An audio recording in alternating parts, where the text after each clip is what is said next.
Dan, I would really like to know whether God exists, and I've been asking a lot of smart people questions about God and about the arguments here and all that.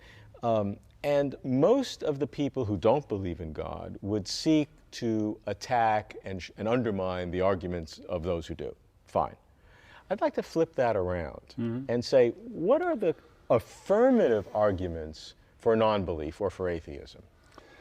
Well, I think the first one, it simply has to be, this is the way naturalism always argues. I mean, the burden of proof is sort of on the other side. Don't multiply entities beyond necessity.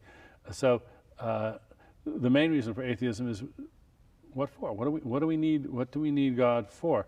Especially since we've got a surfeit of reasons for seeing why, in the absence of a God, we would nevertheless believe in God. I mean, there's plenty of natural arguments explaining why this false belief would arise. So we don't have the puzzle of, gosh, you know, where there's smoke, there's fire, where there's so much belief that God must exist. No, I think we can just set that aside. So now as neutral. As neutral, yeah. So that cuts no real ice here. So now the question is, if there's no positive argument for the existence of God, then we should just assume there isn't one. For the same reason, we should assume that there isn't a Gog.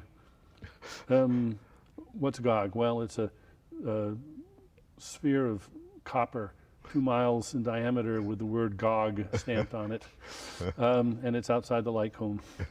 So we can never see it.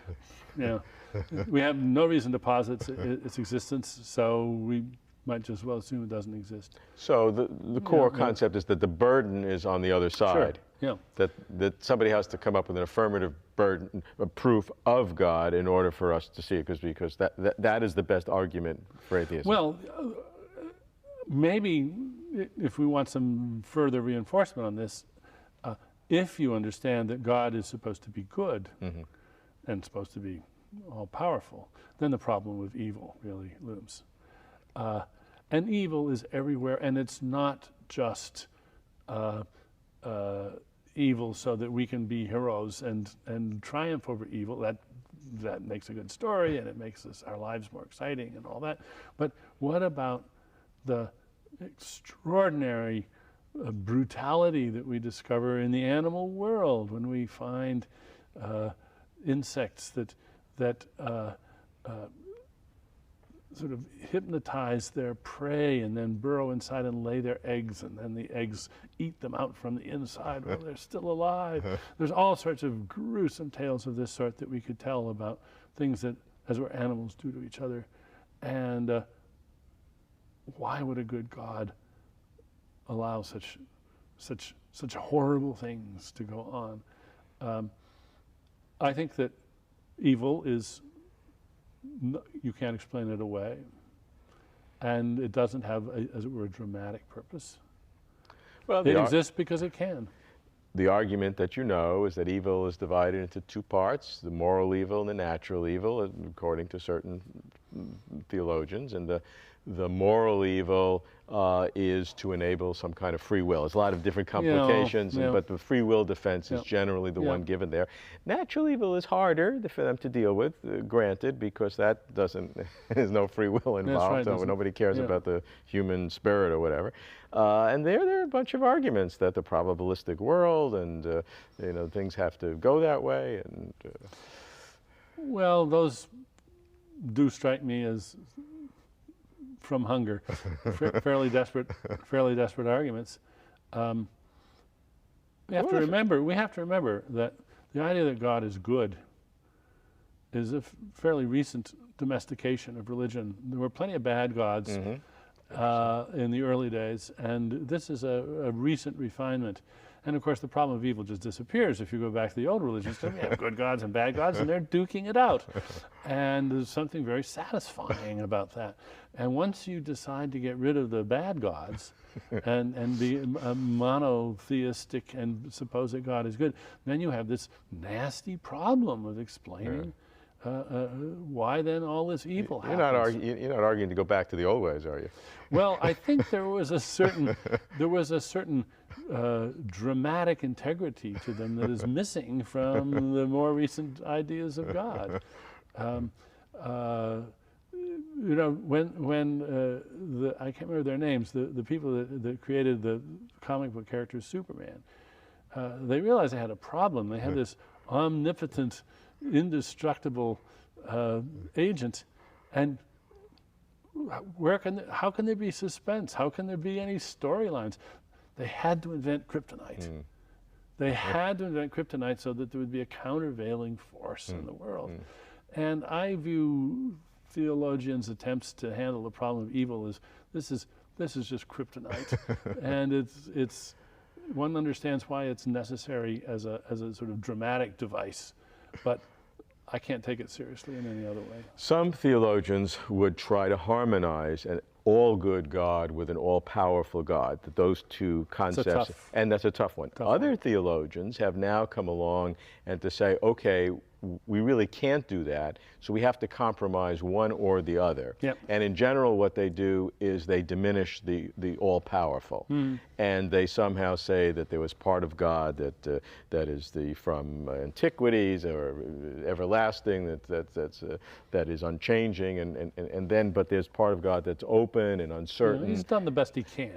And so then it's possible to do in order to maintain this relationship with the free agents. And so they diminish the all power and therefore eliminate the inconsistency. Well, but in your own telling, it sounds to me like a storyboard conference at Superman Comics. How are we going to solve this problem? Well, let's see. If we tone down the omnipotence a little bit, then we'd be back in business. All right, let's do it. But the idea that little innovation of theirs is answerable to anything other than their own sense of consistency is, to me, just incredible. I mean, right, they're trying to tell a consistent story, and they're playing by some pretty tough rules. They've tied both hands behind their backs, and this is the best they can come up with. But what does that have to do with what's true? It's just how to tell a story. Other arguments that have been used affirmatively for atheism, I'd like to get your take on them, are things like that if God is so, wants me to believe, why is he so hidden, the hiddenness of God? Yeah. Another is that if God is a mind, we've never seen a mind outside of an embodied form. Are these arguments good philosophical arguments for atheism? Well, they are against people who hold the positions that they're addressed to. So if somebody really holds a position where God has a mind, and I think actually most people who believe in God do. Sure. I mean, sure. Why are they praying? To whom are they praying if God doesn't have a mind? Then I think they're legitimate arguments. What we have to face, though, is that there's a sort of shell game. Can I not mean that disparagingly? Yes, I suppose. In the neutral sense, there's a shell game in which people who believe in God use richly personal language to talk about God, and when you say, wait a minute, and you start criticizing or asking them questions about, oh, we didn't mean anything as crass as that. No, God doesn't have hands, doesn't have fingernails, doesn't have eyes, but he sees us. Yeah. Well, in what sense? Oh, don't ask these questions. And so they back off from the inconsistencies to a God which ends up being an incomprehensible spirit of goodness. Do I believe in an incomprehensible spirit of goodness? I don't know, maybe. Wouldn't pray to it. It wouldn't be he. And maybe there's an incomprehensible spirit of badness too, and don't see any reason to believe in it, but if you do, then at least you maybe find a consistent position.